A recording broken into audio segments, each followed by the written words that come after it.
What many analysts predicted after Mark Carney refused to bend to Donald Trump is now coming true. After months of threats, pressure, and economic intimidation, Trump is reportedly preparing to retreat.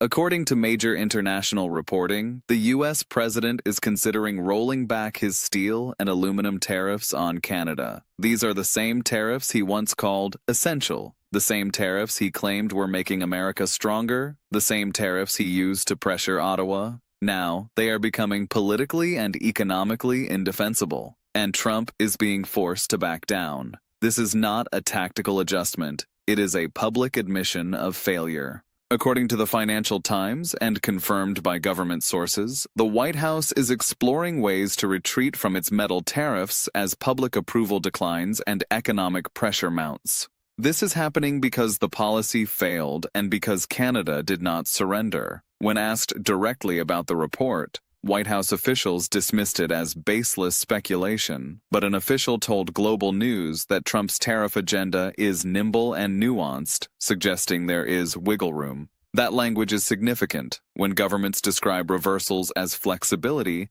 it usually means the policy collapsed. Trump is trying to retreat without admitting he lost. Trump's metal tariffs were never about national security, they were about political dominance.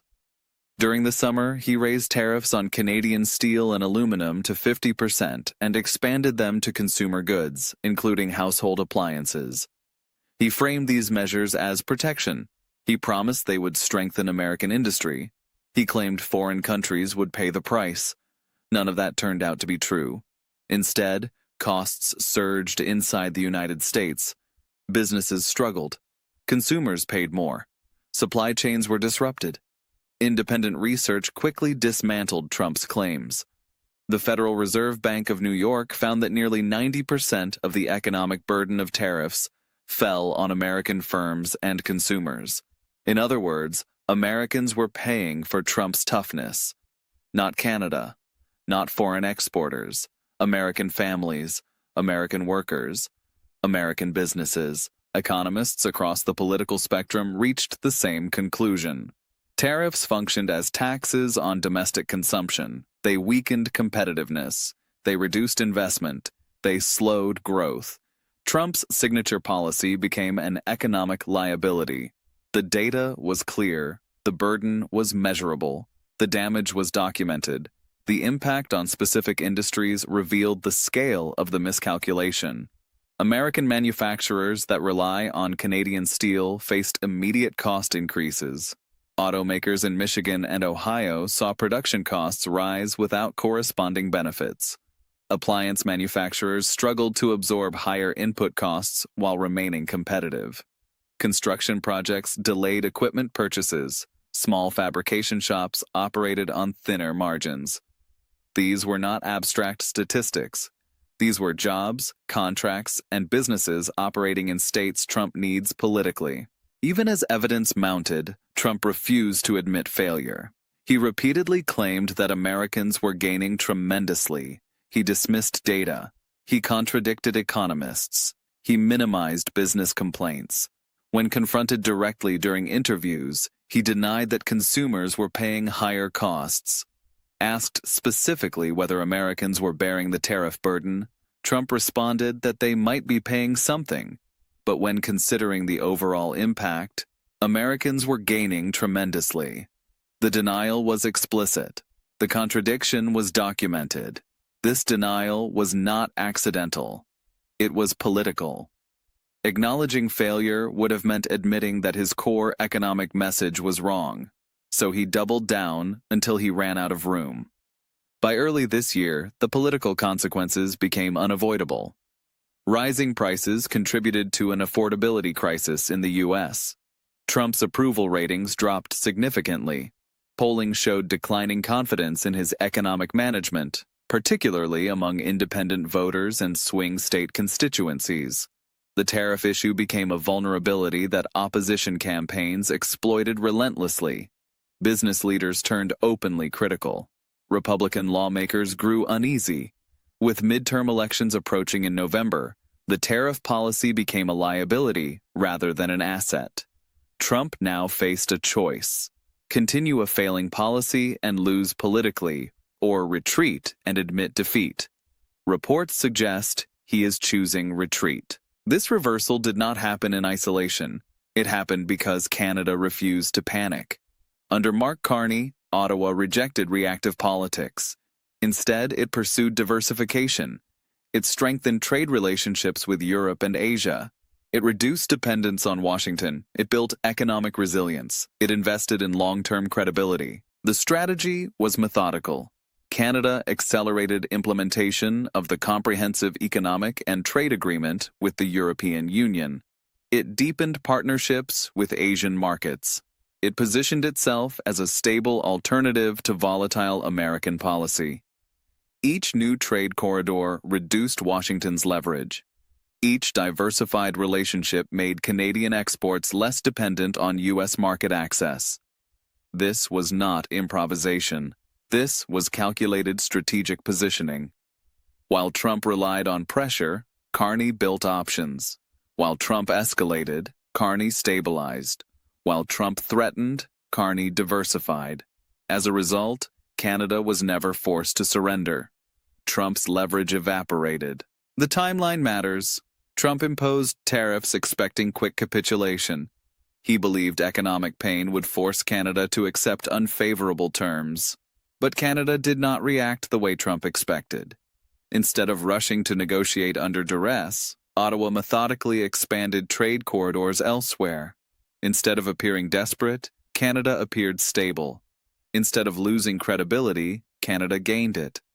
During the tariff period, Canada secured expanded market access agreements with Asian partners. Canadian steel found new buyers in European markets. Trade missions continued without the appearance of crisis management. Investment confidence remained steady. Credit agencies maintained Canada's economic ratings. Each month that passed without Canadian surrender weakened Trump's position further. The leverage Trump assumed would grow actually diminished as alternative markets absorbed Canadian exports. Even now, the administration refuses to admit failure explicitly. Officials describe the tariff agenda as nimble and nuanced. They frame potential retreat as clarification rather than reversal. They dismiss reports as speculation while simultaneously preparing exit strategies. This is political damage control. The language reveals the strategy. Flexibility is the cover story. The reality is policy collapse. For Trump, this reversal is uniquely damaging. He built his political brand on toughness, on confrontation, on never backing down, on winning trade wars. Yet this episode shows the opposite. He imposed massive tariffs. He hurt his own economy. He denied reality. He lost public support. And now he is preparing to reverse course. This is not strength. It is strategic failure. The potential rollback also exposes a deeper problem. Trump's economic nationalism was supposed to demonstrate American power. Instead, it demonstrated limitations. Tariffs were supposed to bring countries to the negotiating table on American terms. Instead, they triggered diversification away from American markets. Threats were supposed to generate compliance. Instead, they generated resilience. The geopolitical implications extend beyond Canada. When allies observe that American trade threats can be weathered through strategic patience and market diversification, the credibility of future threats diminishes. Other nations noted Canada's approach. They observed that refusing to capitulate did not result in catastrophic consequences. They saw alternative trade partnerships emerge successfully. This creates a template for resistance that undermines the effectiveness of economic coercion as a policy tool. Trump did not outplay Carney. Carney outlasted Trump. Republican unease is particularly telling. If this were a strong, unquestioned presidency, Republican voices would stay silent. Instead, Republicans in key states have publicly expressed concern. A Republican senator asked Canadians to look past Trump's rhetoric, emphasizing that relationships need to endure beyond the moment. In Michigan, where the auto industry depends heavily on Canadian steel, Republican officials quietly signaled frustration with tariff policy. In Pennsylvania and Ohio, manufacturing constituencies began pressuring their representatives to challenge the tariffs. When members of the president's own party begin distancing themselves from signature policies, it signals institutional discomfort. That discomfort becomes politically costly when midterm elections approach. The Supreme Court could also rule on the legitimacy of most of these tariffs in the coming weeks. If the court strikes down portions of the tariff regime, Trump faces an additional legal humiliation on top of the economic and political failures. The combination of collapsing approval ratings, economic data contradicting his claims, and potential judicial rebuke creates a scenario where retreat becomes the least damaging option available. Trump did not lose this battle because of bad luck. He lost it because of bad strategy. He ignored experts. He dismissed data. He politicized trade. He alienated allies. He overestimated his leverage. He underestimated Canada's resilience. Each of those mistakes compounded. Each of them reduced American influence. Each of them strengthened Canada's position. After months of chaos, Canada emerges stronger. Trump emerges weakened. The tariff policy was supposed to demonstrate dominance. Instead, it revealed fragility. The pressure campaign was supposed to force concessions. Instead, it forced retreat. This is what happens when ego replaces strategy. The possible rollback of steel and aluminum tariffs marks the collapse of Donald Trump's pressure campaign against Canada. It confirms that intimidation failed. It proves that economic bullying backfired. It shows that facts eventually matter, and it demonstrates that steady leadership beats political theatrics. Mark Carney's strategy worked. Canada diversified, Canada stabilized, Canada strengthened. Trump tried to create chaos. Instead, he created his own defeat.